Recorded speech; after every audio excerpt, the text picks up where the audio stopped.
Theater 5 presents Lovely Boy.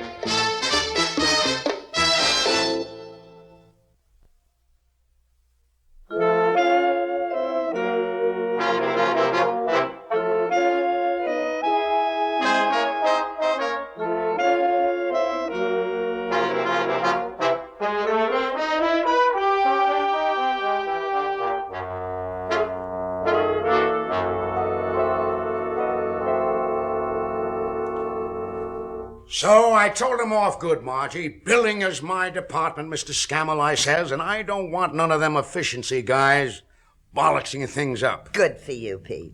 After 10 blessed years, you should ought to know how to run billing better than any smart aleck kibitzer. Oh, Pete, put on your jacket. Ah, Margie. Roseanne's date will be here any sec. Now, the good saint's willing, she'll get married so I can sit in comfort in my own parlor. See? Oh, Pete, I love that new doorbell. So rich sounding, real class. And it was only $4.49 plus tax. You like it so much? Answer it. Oh, you. Roseanne, he's here. Good evening. I'm Roseanne's mother. Good evening, Mrs. Sweeney. Roseanne's just upstairs, dolling herself up. You come sit in the parlor with her father. Oh, fine. Oh, Pete, I'd like you to meet... Oh, my goodness. You know something. Roseanne never told me your name. Brothers. Allen Brothers, sir. It's a pleasure. Have a seat, Mr. Brothers. Mother, you go tell that daughter of yours to hurry on down. Yes, I'll go help her. Pleased to meet you, Mr. Brothers, and I'm so sorry about the name. Roseanne didn't tell us how handsome you were either. Oh, thank you. You're very sweet, Mrs. Sweeney.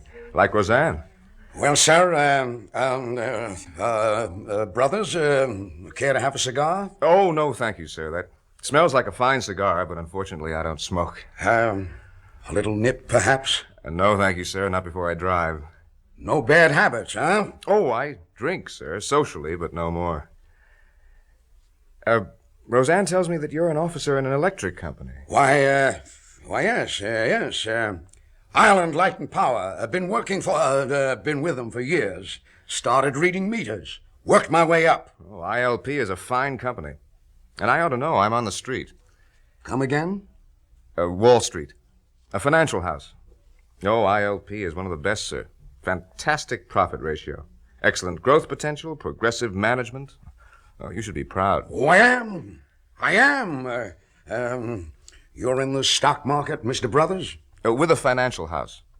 You see, my father was a banker in a small town in Ohio, so I come by it naturally. Ohio, huh? Well, I have a cousin in Columbus. Oh, our bank is near Akron. My cousin lives in Columbus. Well, actually, I was supposed to go home after college to get myself prepared to take over the management, but my roommate at Yale persuaded me to come to New York. And I've never regretted it. Much bigger opportunities here. Well, that's what they say. Well, here are the girls. Hello, Alan. I'm sorry I kept you. I've never seen Roseanne fuss so. Oh. You must be something very special to her, Mr. Brothers. Mother. Roseanne always looks lovely, Mrs. Sweeney. Alan, could we get going? Of course. Well, Mrs. Sweeney, I'd like to talk to you some more, perhaps some other time. Sure. Drop in any time. We never go anywhere. Goodbye, Dad. Roseanne, dear, wear my aqua scarf, huh? It looks so pretty on you, and it'll keep your head warm. Good night, Mother. Good night, Mrs. Sweeney. Night. I enjoy meeting you both. Roseanne? Coming, Alan. Pete, what are you doing at that window? Roseanne would kill you if she... Oh, Margie, did you see that car? $5,000 if it cost a penny. Oh, my, that is very, very luxurious. Oh, he's a lovely boy. I liked him the minute I set eyes on him. Oh, that's for sure. Believe you me, Mrs. Sweeney. I'm going to light a candle for Roseanne to play her cards right. Oh, don't you worry about Roseanne, Pete. She knows that this is a man with a future. His present isn't so bad either, Mother. And you know what? I think he likes her. Oh, Roseanne's a lucky girl. Here you are. You've worked hard, Pete, all your living life. And here in one day, she could be miles ahead of us. Not that she don't deserve it, the darling. Clothes, fur coats, that elegant car, a handsome husband who sure as shooting is going to be president of that advertising concern. Advertising concern? What the devil are you talking about? Now, simmer down, Pete. Didn't Roseanne tell you? Yeah, Mr. Brothers is an account executive, they call it, for some advertising concern. You never get anything straight, Mother. Allen Brothers works for a large Wall Street banking house. What? He told me so. I heard it with my own ears. And I'm telling you what Roseanne told me. Her friend is a big shot in an advertising concern in the neighborhood of her office where she works. You wouldn't care to give me the name of the company. When Roseanne tells me, I'll tell you. But I do know he was born and brought up in North Carolina, Allen was. You mean Ohio? North Carolina, of a very wealthy family. They owned A bank. textile mills, several of them, all over the state. Now, Roseanne told me that her Allen was supposed to enter the family business after he finished college. Yale? One of them Ivy Leagues. I don't think it was Yale, no. You know, the one near Boston. Harvard? That's the one. But Allen wanted to make it by himself, so he entered advertising. Roseanne told you that? Of course, Roseanne tells me everything. Well, I heard an entirely different story, Mother. Are you accusing your daughter of being a liar? No, Margie, but I'm beginning to have grave doubts about Mr. Allen Brother. Oh, that's ridiculous. You just don't recognize class when you see it. And you've no ambition for Roseanne. Margie, shut up. Who is this man you let your daughter go out with? I just told you. Told me? You didn't even know his name when he came to the door. And every word you said, he told me different. Ohio, banker, Yale, Wall Street. That's my story. Oh, no. Pete, what can we do? Where were they going this evening? I don't know. Didn't you ask him? No, he was telling me about this financial house he worked for. Which? What was the name? He didn't say. Oh, Margie, pray for her. The man's a liar, a pathological liar or worse, that's for sure. The car, Pete. Now, you can't deny that car. You saw it, I saw it. A car can be borrowed or rented or stolen or swindled from some silly woman. A man with a face like that. Oh, he is a handsome one. Oh, but Pete, we've got to find out about him. Maybe we misunderstood. Find out? But where? Yes, where? I know. The phone book. Which phone book? And what will it tell us? Manhattan. If there's truth to the man, he'd live there. Bachelors don't commute. And Allen Brothers ain't a name like John Smith. There'd be only one. Oh. Just as I feared. There's none, but he could be living in a hotel or with others. It's true. Or he'd have a new number, maybe. Call information. Oh, my poor girl. I'll try. Oh. Looked like such a lovely boy. Oh, I hope for Roseanne's sake he's real. Oh, hush up, Margie. Manhattan and Bronx information. Operator, do you have a number for Allen Brothers? Brothers is the last name. What is the address, sir? Somewhere in Manhattan, I think. I am sorry, sir. I show no listing for Allen Brothers in Manhattan. Oh, thank you, operator. He's not listed, Margie. Oh, my goodness. Oh, I know. Why don't we call Betty Moore? After all, they work in the same office. They eat lunch together. Here, give me that phone. Maybe she knows him. Oh, dear. Just think. Oh. Hello? Betty, this is Mrs. Sweeney, Roseanne's mother. Yes, Mrs. Sweeney? Betty, dear, do you know where Roseanne planned to go tonight? No, Mrs. Sweeney. She didn't tell me. You sure you didn't discuss it at all? Oh, we discussed it all right. As a matter of fact, I wanted to double date with her. But she was afraid I would horn in on her new boyfriend. Oh. But do you know him? I've seen him in this sort of bar restaurant near the office. But Roseanne wouldn't introduce me. As if I'd want to grab him. Do you know his name, Betty? Oh, Allen something, she calls him. Well, do you know where he lives or where he works? No, Mrs. Sweeney. But why all the questions? Well, she's gone out with a man heaven knows where. And he's told two different stories of himself. He could be a man from Mars for all we know. We're worried, Betty. We're worried. Sorry I can't help you, Mrs. Sweeney. But if Roseanne's in a mess, she's only herself to blame. She should know better than to go out with a man she picked up at a bar. It's 11:30, Pete. Aren't you going to do something? Will you get off my neck? You let your daughter go out with a total stranger and you simper after him like he was a Rudolph Valentino. Lovely boy. You liked him yourself. And you liked his money better, the way you flipped over that car. $5,000 if it cost a penny. Figuring to retire, I suppose, and live on your son-in-law. Margie, Have you no responsibility for Roseanne? I say it's your job to raise the girl proper. And I say it's your job to call the police. Oh, no, Margie, I couldn't do that. What would people think? What would Roseanne say? I don't care. Maybe he is a fine gentleman like we hope, but we gotta know, Pete. We gotta know. And if you won't call the police, I will. You understand?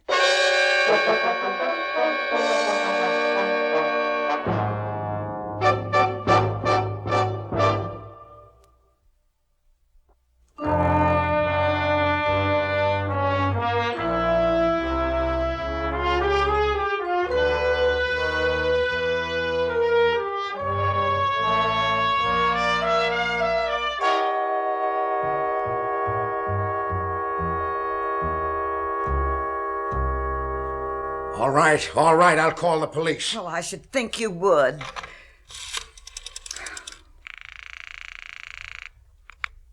Number, please. Operator, get me the police headquarters in New York City. Is this an emergency call, sir? Emergency? Well, yes, I guess it is. Maybe I mean... Of course it is. Is it an emergency, sir, or not? Hurry, operator, it's an emergency. Can you get the police for me? I will get the number for you, sir.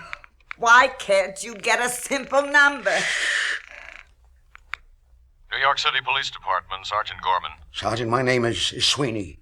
Peter Sweeney. Yes, Mr. Sweeney. You wish to report a crime? Well, not exactly. You see, my daughter, Roseanne... How old is your daughter, sir? Roseanne, she's 20. Last October. Well, her mother and I are worried about her. She went out early this evening about 8 o'clock. Was she expected home earlier, Mr. Sweeney? No, that ain't it. For gosh sakes, Pete, tell him right out. Mr. Sweeney, you're not reporting a missing person, right? It's this fella she went out with. Go ahead. A nice-looking fella, you know. Big, fancy car, lovely manners. A real gentleman, you know. What's the complaint, sir? Well, Sergeant, he told two different stories about himself, and my wife and I figured maybe he's one of those psychos. You know what I mean? You want to report a suspicious character, is that it? Yes, sir. And I think you guys ought to do something about it. Well, sir, there's nothing much we can do without more information. Do you know where the couple might be? Nope. What's the man's name? He said it was Allen Brothers. Happen to notice what kind of car he was driving or the license? I gave you his name, Sergeant. That's all I really know, and I don't know that for sure. Well, can you describe him? Well, like I said, he's a good-looking fella. Pete, Lord love her, she's home. Roseanne. She's just come in, Sergeant. Sorry to have troubled you. Goodbye. Oh, thank heaven. I thought she'd catch you on the phone, Pete. Catch me? Don't I have the right to be using the phone? Not to call the police. But you... I know. I nagged you into it. But now that she's here and she's safe, don't charge at them like a bull. Maybe Alan is just as nice as he looks. And as rich. There could be some explanation. He was born twice. Once in Ohio, once in North Carolina. Now remember, it could be Roseanne's big chance. Well, I don't give a... Shh. Be reading your paper. It's been a ball, Alan. I never had a nicer time. That goes double for me. You'll come in for a while, won't you? Well, for a little while. It's getting late. I won't keep you too long if I can help it. Dad? Mother, what are you doing up so late? Oh, now, don't make us out to be such stick-in-the-muds, Roseanne.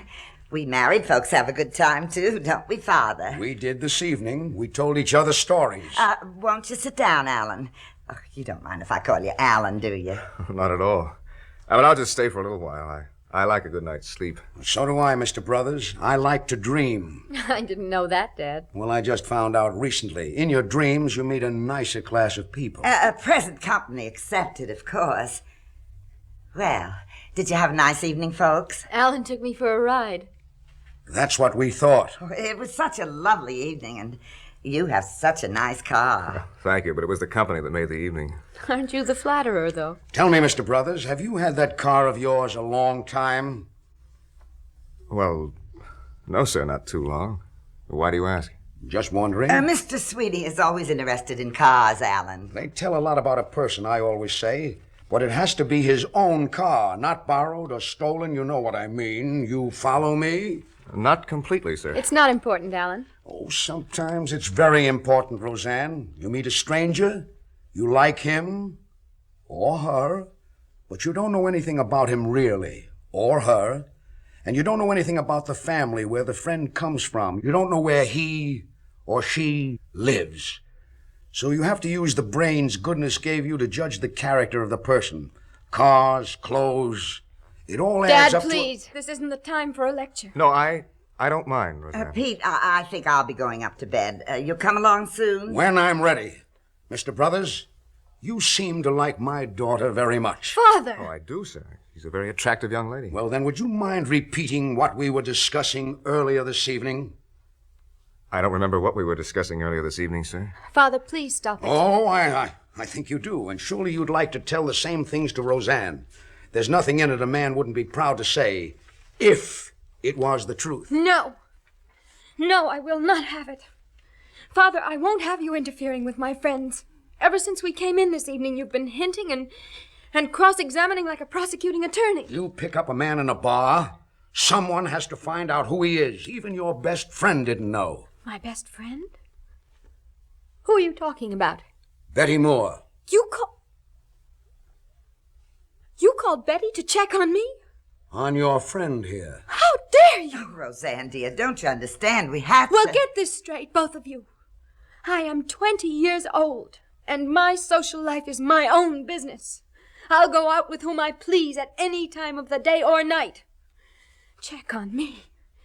I've never heard anything so outrageous in my whole life. Alan, come on, let's clear out of here. I feel like having some fun. Whatever you say, Roseanne. No, Roseanne. This man is a fraud. He's told 2 different stories. We think he's crazy. He's crazy. Why don't you look at your own behavior? Let's go, Alan. Pete, stop her. Roseanne, you will go to your bedroom immediately. Ha, ha, ha. Pete! Pete, stop her! I can't, Mother. I can't. Oh. Oh.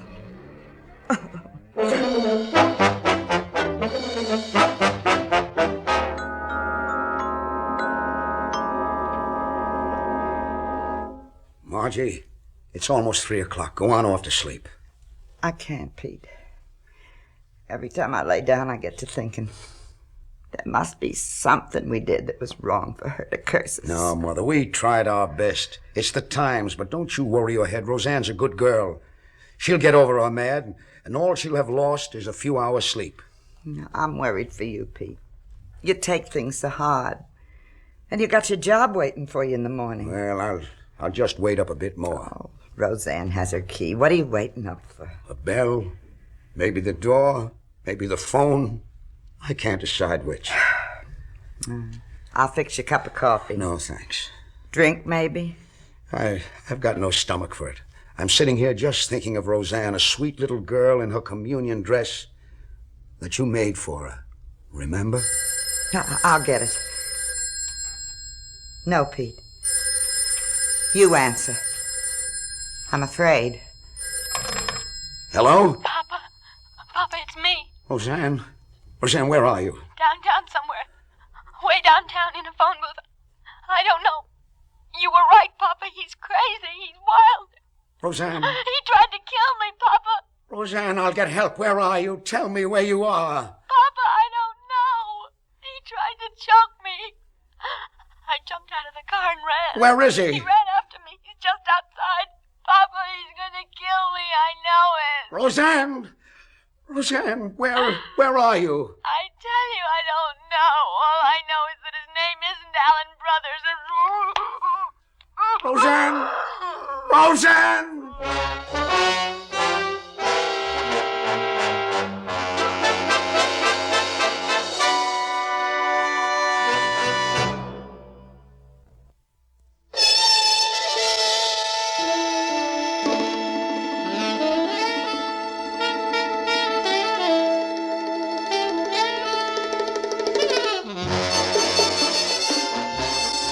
Theater 5 has presented Lovely Boy, written by Raphael David Blau, produced and directed by Warren Somerville.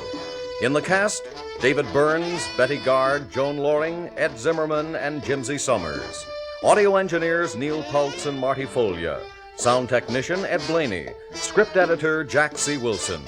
Original music by Alexander Vlastatsenko. Orchestra under the direction of Glenn Osser.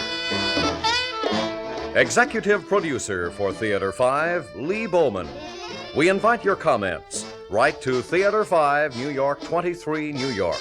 That's Theater 5, New York 23, New York. This is Fred Foy speaking.